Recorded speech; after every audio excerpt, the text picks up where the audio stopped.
You are watching the New American Media. Okay. Talking to Dick Wagner, a legend in the music industry. A lot of it with his work with Alice Cooper. And who are some of the other? I know you've done a ton of work with other people. Lou Reed, Air Supply, Alice Cooper. Geez, I don't know. If you looked at my discography, you'd see it. I know. I've worked with many people. Aerosmith, Kiss. Everybody. Just about everybody. Yeah. Really. At one time or another. I've been doing this for a lot of years. What's your current project? Currently, my project is me. Okay. I'm out touring again. I'm recording again. I'm producing a band from Denmark named Marianne Cotton. They're like an Alice Cooper type of band. Okay. And they're huge in Europe. Producing a young singer named Jill Bob Watson. And doing a little bit of production and writing. I'm always writing. So a little bit of everything. Okay. Now, your illness, it was diagnosed as a stroke originally? Well, I had a heart attack and a stroke on the same day. Oh, boy. And I woke up with my arm totally paralyzed. And 3 years later, I had finally worked it back, re-taught myself to play guitar. So it took me like 5 years to get over that. And I was 5 years out of the business. And I decided to get back into it. Because what else would I do, right? Right. I thought about maybe just taking the guitar and going to Walmart and being a greeter. Who hasn't? But no, I decided to throw myself back into the business, and it's been really good. Really good. Now, they did something, they diagnosed something where they helped you out. It was... Yeah. Well, I started falling. Yeah. This is after my heart attack. Like in the last year and a half, I started falling. I'd walk. I couldn't turn to the left. I could only turn to the right. So my brain was there's a malfunction going on. They diagnosed it as hydrocephalus, which is in the old days it's called water on the brain. It's a situation where your spinal fluid overloads in your brain, so it makes it swell. And so it made me fall. It was just terrible. I walked like I was an 80-year-old man. So I met up with a surgeon, a neurosurgeon, Dr. Z, they call him, Dr. Zabremski, who was one of the top neurosurgeons in the country. In fact, he operated on Brett Michaels. Okay. And he was in on that case with Casey Gifford, the congresswoman who got shot. Yes. He was part of the team that operated on her. Yeah, I got him. So he's like one of the top 2 surgeons in the country. And he became my doctor. He's also plays guitar. So the first time I walked into the doctor's office, first thing he said to me was, I love your guitar solos. Now, he's my neurosurgeon. I had no idea that he had any awareness of what I did. But he diagnosed me with hydrocephalus. And they put a hole in your brain, stick a shunt down there, and they drain the excess spinal fluid down through a tube, down through your neck, and down into your abdominal cavity. Okay. So a little bit of spinal fluid every day is drained out, which brings your brain back to normal. Sure. It takes a little bit of adjustment, a little bit of time. But when they did that, I started being able to play the guitar again. Evidently, all this pressure in my brain was really affecting my ability. And then I fell one last time and I hit my head in my swimming pool and I developed a huge blood clot. And so he took me back in again the same year, 2011, and operated on the blood clot, which had moved my brain over to the right. And after the blood clot was gone, everything started to come back to normal. And that's when I started realizing I had to play again. And right about the same time I finished that operation, Bob Nesbitt called me to play a song on Alice Cooper's new album, and it was the first time I played guitar in 5 years. So I went into the studio scared to death because I didn't know if I could play anymore. I didn't really know, and it just sailed through that, and it was great. So I knew I was back. Cool. But even during that downtime, I was always writing, so I still write songs. And I wrote a song for Alice's last album. And now I'm back. And it's good. You look good, yeah. Here I am at the NAMM show for the second year in a row. You're more fluent than I am.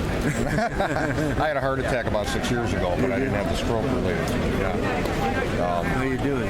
Good. You bypass it? Well, how did they put you in? No, they put a stent in, and I had to go back and get a second one. Right. I've got 5 in there now. I got 2. Well, you catch him. Got me, but let's hope not. What's the favorite solo you played? Is it Rock and Roll Animal? Yeah, I mean, that's a classic. The guitar playing on Rock and Roll Animal between me and Steve Hunter, Fantastic. It's classic. Oh yeah, it's a classic album. And there's other guitar solos. You know, Welcome to My Nightmare album. Work I did with Kiss. I played Sweet Pain is like one of the more famous Kiss solos, which I played. Not Ace really. Then they called you in when Aerosmith had a problem. Yeah, we did Train Kept Rolling. Yeah. Right, so I get called in, obviously, on Peter Gabriel's first solo album. Played a couple solos on there. I'm like the gunslinger, you know, guitar slinger. They call in to help elevate what's going on. I just happen to be able to dig in, find the style that fits that artist. Sure. Yeah, you'll be able to. So I don't play hokey things. I play good things that fit in with what they're doing. And that's my job. Well, you do it very well, and thank you. I mean, you're up there with the top echelon as far as historical, like again, Rock and Roll Animal. And I went and bought the DVD for Welcome to My Nightmare just to see you playing on it, you know, because I've worked with Alice and his publicist over the years, you know, and I said I got to get a copy of that because showing his brother, my younger boy, I said here's some real guitar playing here, you know. So thanks. But, appreciate that. Oh, no problem. It's been a long journey, but I'm still here. I'm 70 now. You wouldn't know it because I know I look like I'm about 35. But that's what I was thinking. 36, I had him at. Yeah, you were close. So we're here at NAMM and we're just getting started. Thanks for stopping me and thanks for... Oh, thank you. I really appreciate it. And I just read that article about where the doctor found did the thing about the spinal fluid last week, so it was ironic. Yeah, last week it went viral. It went to like 1,200 different media outlets worldwide. And so everybody was reading it. We get calls from the Philippines and all over Europe. It was crazy. The thing about that, other people in the same situation, it gives them something else to look for, the cause of it. Yeah, I'm going to be like a national spokesman for the Hydrocephalus Association. So great. I'll be able to talk about music, but I'll be able to also talk about the condition. Because it's misdiagnosed. A lot of people think they have Parkinson's or Alzheimer's, and they have the same kind of symptoms. You know?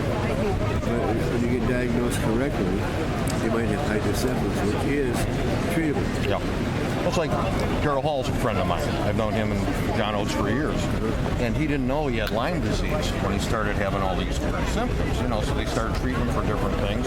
He got bitten by a deer tick, you know, it's like, if they're looking for the wrong thing, then they're treating the wrong thing. That's exactly right. You've got to find it. And, you know, not enough doctors evidently know. I was examined by many, many doctors to see what was going on with me. They never found it. No doctors at Ramsey. So I'm just a spokesman now for that. What's your favorite guitar solo by someone else? Jimi Hendrix, Band of Gypsies, Machine Gun. I was going to say Machine Gun. Okay. And that solo is just the ultimate guitar solo. Yeah. We would play it on electric guitar. That was like what, New Year's Eve, I think, some year. Yeah, well, 70 or 71. Yeah, back then. Yeah.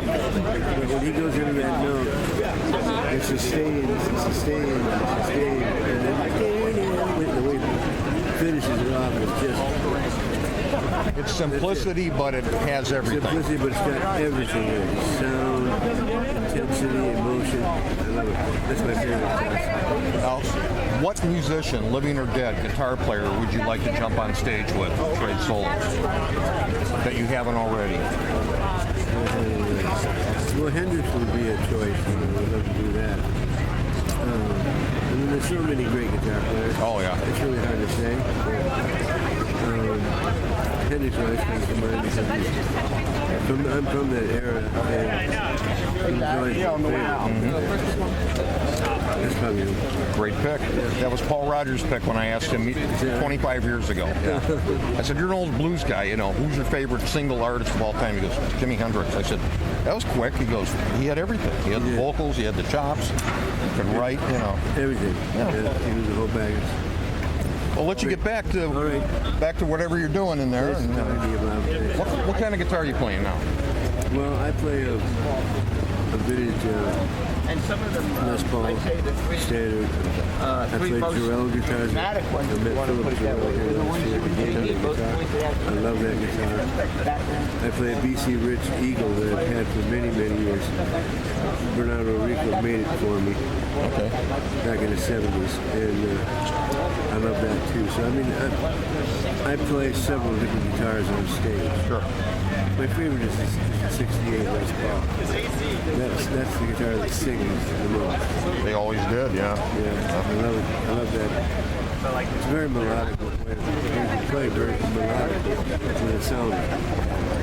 You know exactly where to set everything that you're going to get that, reproduce that same tone every time. Yeah, and you know something? Most of the sound of a guitar player is in his touch. The guitars can sound similar, but depending on the touch, you create your sound. And just my touch on that Les Paul distinctive.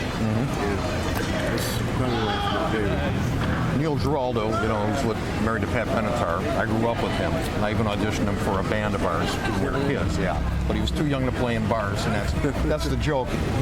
He owes his career to me because he didn't join my band. But anyway, he plugged into Clapton's rig one time. Somebody plugged in and said, let's see how you sound on Clapton's guitar and Clapton's amp. And he started playing, and I forget who it was, his manager or something says, he goes, well, what do I sound like? He goes, you sound like Neil Giraldo. It's the way you play. It's not the equipment. It is. It's the touch.